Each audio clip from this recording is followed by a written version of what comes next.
น้ำเพลินได้พี่น้องเด้อ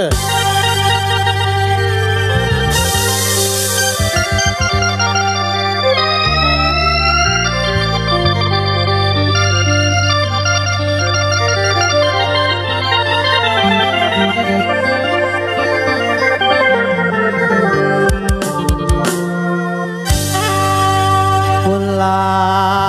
บแดงกำลังบานที่อายสองมอบแด่แม่สมโยงดำรงความรักไว้ยาไหลหลาดวันหาเศร้าขอฝากให้เจ้าขอฝากให้เจ้าต่างเมื่อบัดย้ำไกลเบิดหน้าไหลให้นางหวนส่งคืนอย่ารอ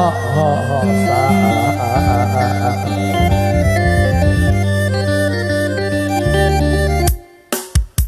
เอาเจ้าเอาก่อนเสร็จทุกคนทุกตั้งกันแล้วกันเนอะ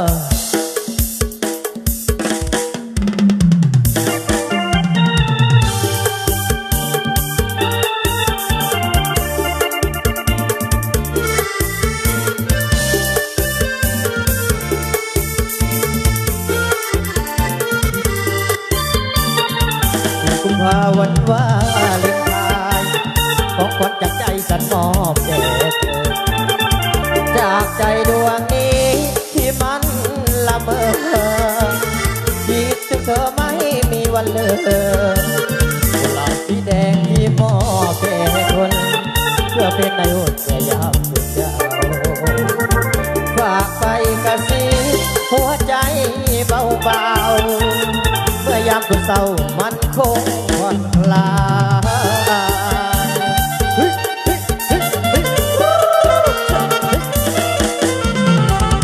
หลายวันที่14 กุมภาพันธ์จับต้องเจอสายที่เธอดอกไม้มาให้ที่ดังคิดว่ากังเอานำด้วยกันเคยเอาหัวโดนตักละบางทิ้งโดนลานั่งจำได้ดีว่าลืมแล้วนอนตาเธอคือพ่อเพื่อนนั้นเป็นใครหัวใจที่มอบให้นางกุหลาบสีแดงวันละวาเลนไทน์ดอกจิละกองพี่สบายดอกจิละกองพี่สบายซึ่งเป็นกระต่ายไม้ฉันก็ยอมซ้อมมาได้ที่ล้นแล้วมาได้ที่ล้นจองจับบนฟ้ากระต่ายยังปรารถนากระต่ายยังปรารถนาว่าได้จะได้แต่หล่นลงพื้นไม่สิ้นชีวิตก็คอยต่อไปแม้มันจะไม่สุขว่าดูแลดาบเจ้าเอ้ยขอเจ้าจงฟังวันไหนก็สั่งเจ้า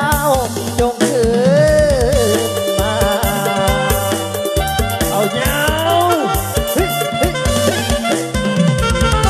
มาบ้านเรือนสั้นบ้านเก่า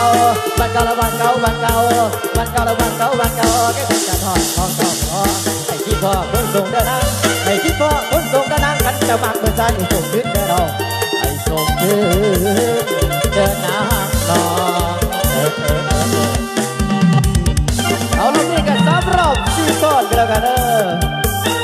เอาเป็นกุหลาบแดงฟังกันแล้วกัน